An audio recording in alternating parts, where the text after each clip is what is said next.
She said, "Real men don't cry," when my childhood dog died. I said nothing, just sent her stuff to her mom's with a note.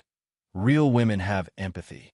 Her 50-plus text calling me sensitive proved my point. Original post. I, 32 male, got the call from my mom Tuesday morning. Duke, my golden retriever who'd been with my family since I was 17, had to be put down. Kidney failure. He was 15, had a good run, but that didn't make it easier. Duke wasn't just a pet. He was there through my parents' divorce, my college years when I'd visit home just to see him, my first job rejection letters. When I was 22 and thought about dropping out of engineering school, Duke was the one who sat with me all night while I figured things out. My girlfriend, Brittany, 29, and I have been together 2 years, living together for 6 months in my condo. When I got off the phone with my mom, I was sitting on the couch just processing. Tears were coming. Not sobbing, just quiet tears for an old friend. Brittany walked in from the bedroom, saw me, crying. "What's wrong?" "Duke died." My mom just called. She rolled her eyes. Actually rolled her eyes. "Seriously? You're crying over a dog?" Real men don't cry, especially not over some animal that probably didn't even remember you. I looked at her, really looked at her. Something inside me just switched off. He was 15. I've known him since I was 17. So, it's a dog, Ryan. Get over it. This is honestly embarrassing. What if someone saw you like this? I didn't respond. Just got up, walked to my bedroom, and closed the door. I could hear her laughing on the phone with her friend Kelsey, saying something about how I was having a moment over a mutt. That's when I made my decision. Update 1. I took Wednesday off work. Told my boss I needed a personal day. He understood. Brittany left for work at 8 a.m., making snide comments about hoping I'd manned up by the time she got home. The moment her car left the parking garage, I got to work. I called my buddy Derek, who owns a moving company. Explained the situation. "She really said that about Duke?" "Bro, I remember Duke. That dog was legendary." "Yeah. Can you have a crew here in an hour?" "For you?" 30 minutes. While waiting, I methodically went through the apartment. Everything that was hers, clothes, makeup, her Peloton, that she used maybe twice, her collection of self-help books about manifesting your best life, the expensive coffee machine she had to have, all of it. I even found the jewelry box I'd given her for our anniversary. Took the jewelry out. Gifts are gifts, but packed the box. The crew arrived.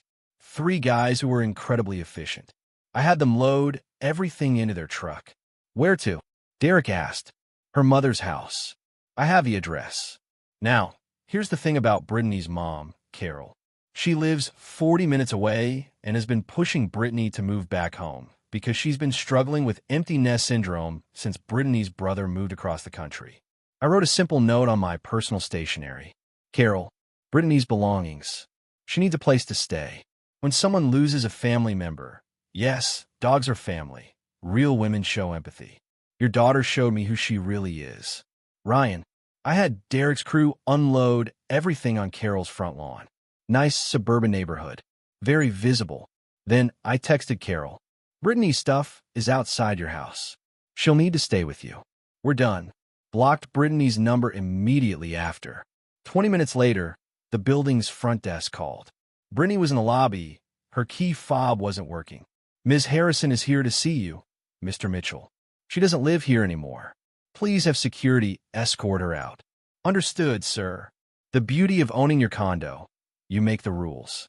Update 2. The meltdown began around 2 p.m.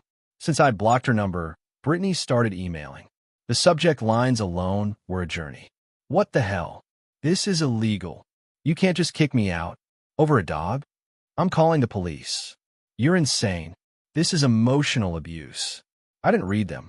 Just filter them straight to a folder labeled evidence in case I needed it later. Carol called my office. Our receptionist, Gloria, absolute legend, handled it. "I'm sorry, Mr. Mitchell is unavailable. Would you like to leave a message? This is regarding my daughter's illegal eviction." "Ma'am, Mr. Mitchell owns his residence. There was no lease agreement. Your daughter was a guest. Have a nice day." Gloria came by my office later. "Your ex's mom sounds delightful. Apple tree, all that." By 4 p.m., Brittany had recruited her friends. My phone, she didn't have my new work cell, started blowing up from unknown numbers. I answered one just for entertainment. "Ryan?" This is Kelsey.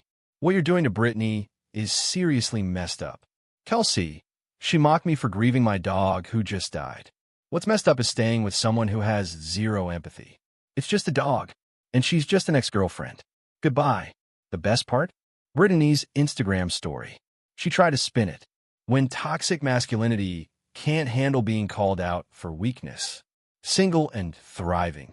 Flex biceps. My sister saw it and responded publicly. Weakness? He cried because his childhood dog died, and you mock him for it. That's not toxic masculinity. That's called having feelings. You're single because you're heartless. The story was deleted within an hour. Update 3. Thursday morning brought the police. 2 officers showed up at my door at 7 a.m. Mr. Mitchell, we're responding to a domestic situation. Ms. Harrison claims you've illegally evicted her and stolen her property. I invited them in, offered coffee, they declined, and explained the situation calmly. Officers, Ms. Harrison was a guest in my home. No lease, no rent payments, no tenant rights. She mocked me for grieving my deceased dog, so I ended the relationship and asked her to leave. All her belongings were delivered to her mother's house yesterday. I have documentation from the moving company. I showed them. The deed to my condo, solely in my name. The moving company receipt. Photos Derek had thoughtfully taken of everything being delivered intact. Screenshots of her texts mocking me about Duke. I'd grabbed them before blocking her. The older officer read the texts, shook his head. Your childhood dog died, and she said this. Yes, sir. 15 years I had that dog. The younger officer actually looked disgusted. My German Shepherd is 13. I'd be devastated. There's no crime here, the older officer concluded. Ms. Harrison has her property. This is a civil matter at best, but honestly, she has no case. Sorry for your loss, Mr. Mitchell. About the dog, after they left, I unblocked Brittany long enough to send one text. The police just left. Stop harassing me, or I'll file a restraining order. Your stuff is at your mom's. We're done. Don't contact me again. Then blocked her again. But Brittany wasn't done. Oh no, she was just getting started. Update 4. Friday. She tried to hit me where she thought it would hurt professionally. Brittany works in pharmaceutical sales, but she knows people. She had her friend Madison, who works at a competing engineering firm, call my company's HR department. I'm calling to verify employment for Ryan Mitchell. We've received some concerning information about his mental stability and violent behavior towards women. Here, that's the thing about my company. We're a defense contractor. Every call like this gets documented, investigated, and taken seriously. But also means they dig deep. HR called me in. Janet, our HR director, looked amused more than concerned. Ryan, we received a rather interesting call about your mental stability and violent behavior. Want to tell me what's going on? I explained everything. Showed her the texts, the police report. They'd given me a copy stating no crime had been committed, and the moving company documentation. Janet leaned back. So your ex is harassing you because you broke up with her after she mocked your dead dog? That's the summary, yes. And she's now trying to interfere with your employment? Appears so. Janet smiled. It wasn't a nice smile. Ryan, this constitutes harassment and potential defamation. We take attempts to damage our employees' careers very seriously. Legal will handle this. By end of day, Madison's company received a cease and desist letter. Madison was apparently suspended pending investigation. Brittany's brilliant plan had just gotten her friend in serious professional trouble. But the real kicker came Saturday. Brittany showed up at my building with a U-Haul, demanding her furniture. Not her furniture, the furniture. The stuff she'd picked out, but I'd paid for. The $3,000 sectional, the dining set, the bedroom furniture. Security called me. I came down, but stayed in the lobby, visible through the glass doors, but not engaging. Sir, Ms. Harrison says she has receipts for furniture. She has pictures from furniture stores. I have the actual receipts and credit card statements. It's all in my name. Brittany saw me through the doors and lost it, starting screaming about how I was a pathetic, sensitive little boy, and no wonder your dog died. It probably wanted to get away from you. That's when Mr. Peterson, my 70-year-old neighbor, walked in with his wife and their ancient beagle. Young lady, he said in his veteran voice, I knew Duke. Lovely dog. And you're a horrible person. Security, please remove this woman before I call the real police. Security escorted her out. The entire lobby, about a dozen residents, had heard everything. The building's gossip network would handle the rest. Update 5. Sunday brought the social media war. Brittany went nuclear on Facebook, posted this long, dramatic narrative about emotional abuse, manipulation, and how I'd thrown her onto the streets because she tried to help me be stronger. Ladies, this is what happens when you date a man-child who can't handle constructive criticism.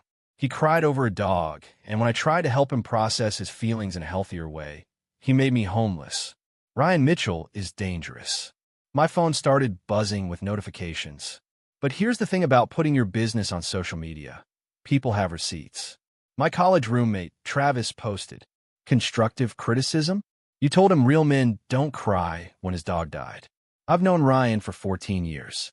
Duke was there through everything. You're trash. My sister went harder. Try to help him process? I have screenshots of you calling him pathetic for grieving. You want to talk about dangerous? How about a woman with so little empathy she mocks someone's pain and then plays victim? Then Duke's veterinarian, yes, the actual vet, chimed in. I had to put Duke down last Tuesday. That dog was loved and lived a beautiful life. Anyone who mocks someone for grieving a pet has no soul. Team Ryan. But the kill shot came from an unexpected source.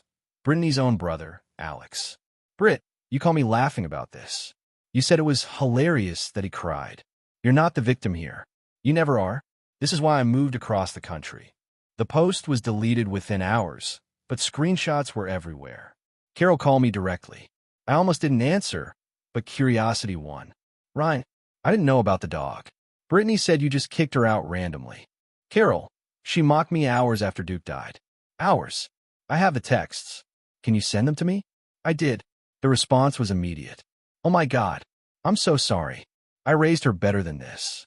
At least I thought I did. It's not your fault, Carol. She's staying with me now, acting like the victim. I'm going to have a conversation with her. That's between you and her. I'm done. Understand. And Ryan? I'm sorry about Duke. Losing a pet is losing family. At least someone in that family had empathy. Update 6. Monday, Brittany tried a new tactic, the wellness check. Police showed up at my office. Mr. Mitchell, we're here for a wellness check. Someone reported you're having a mental health crisis and might be a danger to yourself. My boss, who'd been walking by, stopped.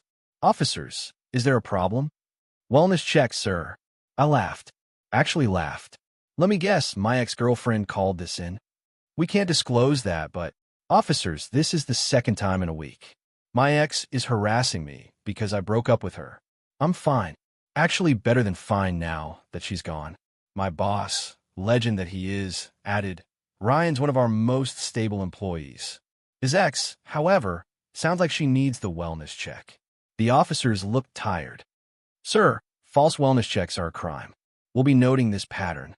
That afternoon, our legal department sent Brittany a formal cease and desist. Any further contact, direct or indirect, would result in a restraining order and potential charges for harassment. Tuesday, the flying monkeys arrived. Her mom's book club friend, her cousin, her college roommate, all reaching out with variations of, you need to give her another chance and relationships require forgiveness. I had a standard response. She mocked me for grieving my dead dog. There's nothing to forgive, only behavior to avoid. Most backed off. Her cousin, Melissa, actually apologized. I didn't know about the dog thing.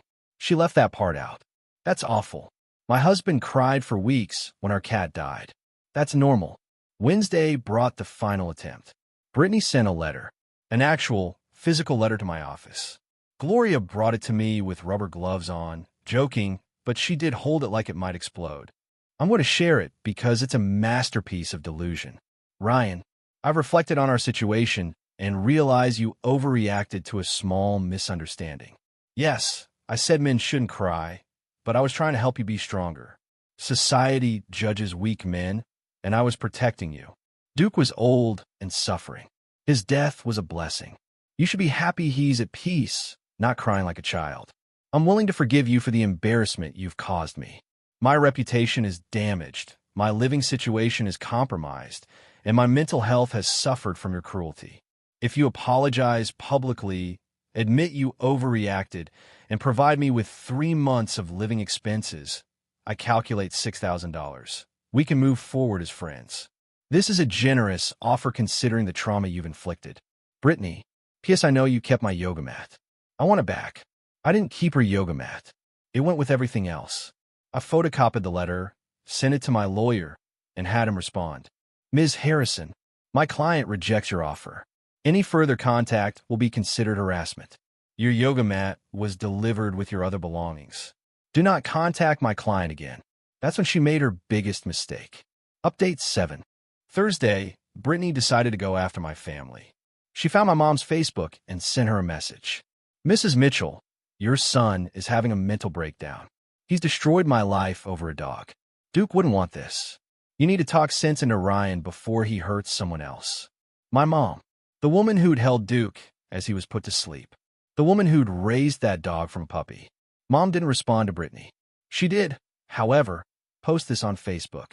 To the heartless woman who just messaged me. Duke was family for 15 years. He saw my kids through every milestone. He was there through my divorce, my mother's death, and countless family moments. My son cried when Duke died because he has a heart. You mocked him for it because you don't. Don't you dare invoke Duke's name to manipulate my family. You're nothing but a cruel, empty person who confused my son's kindness for weakness. Thank God he saw who you really are. She tagged Brittany. The post went semi-viral in our town. 500+ reactions, 200+ shares. People who knew Duke from the dog park, the vet's office, even the groomer, all defending not just me, but Duke's memory. Brittany's professional Instagram. She fancies herself an influencer with her 3K followers, started hemorrhaging followers. Her comment section's filled with dog emojis, and real women have empathy. Friday, Carol called again. Ryan, I'm kicking her out. I've seen the text, the letter, the Facebook posts. I can't have this energy in my home. That's her decision, Carol. She's 29 years old and acting like a sociopath. I found out she's been like this in past relationships too. Her ex, Nathan, reached out to me. Similar story. She mocked him when his grandmother died. I'm sorry you're dealing with this. I'm sorry you dealt with it for 2 years. Also, my neighbor has a golden retriever puppy. Would you like to meet him? Not to replace Duke, just maybe it would help. That's kind of you, Carol, but I need time. Understand. And Ryan? Brittany's father would be ashamed of her. He cried when our cat died 10 years ago. Real men do cry. Final update. It's been 3 weeks since Duke died, since I kicked Brittany out. She's apparently staying with Qley now, after Carol kicked her out. Applied for a job transfer to another state. Her reputation here is shot. The pharmaceutical sales world is smaller than you'd think, and word travels. Madison, who got suspended for that HR call. She told everyone what Brittany had asked her to do. I got Duke's ashes back yesterday. Little wooden box with his name engraved. I cried again, alone in my apartment, looking at photos of him through the years. From a tiny puppy in my teenage arms to a gray-faced old man last Christmas. My neighbor, Mrs. Chun, actually no relation to all the other Chins in these stories, knocked on my door. She's 80, knew Duke since I moved in 5 years ago. I heard what happened with Duke and that horrible girl. News travels. Good riddance to her. Duke was a gentleman. She wasn't worthy of his person. She'd brought cookies. We sat, and she told me about every dog she'd ever had, how she cried for each one. Anyone who doesn't understand that love isn't worth knowing, she said. The restraining order was approved last week. Brittany can't contact me, my family, or come within 500 feet of my home or workplace. She contested it, but the judge saw the texts, the letter, the harassment documentation. Ms. Harrison, the judge said, you mocked this man for grieving, attempted to damage his career, filed false police reports, and harassed his family. The order is granted. 1 year, no contact. She actually yelled, over a dog, in court. The judge, a woman in her 60s, looked at her over her glasses. Young lady, I've had dogs my whole life. Each death broke my heart. You're lucky this is only a restraining order.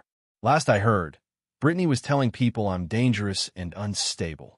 But those screenshots of her texts about Duke follow her everywhere online. Someone, not me, made them into a meme. Real men don't cry with her text, followed by pictures of soldiers with military dogs, first responders with canine units, and regular people with their pets, captioned real humans do. As for me, I'm okay. The apartment feels peaceful now. No one rolling their eyes at my emotions. No one mocking my attachments. I'm thinking about getting another dog eventually. Not to replace Duke. Nothing could, but because 15 years of loyalty and love deserves to be honored with more love, not locked away. My dad called last night. He's not much of a talker, but he said, "Your mom told me everything. Duke was a good boy, and you did right by him. Even after, crying for those we love isn't weakness. It's the price of love." That's it, really. Brittany thought tears were weakness, but they're not. They're just love with nowhere to go. Duke would have hated her anyway. Dogs always know.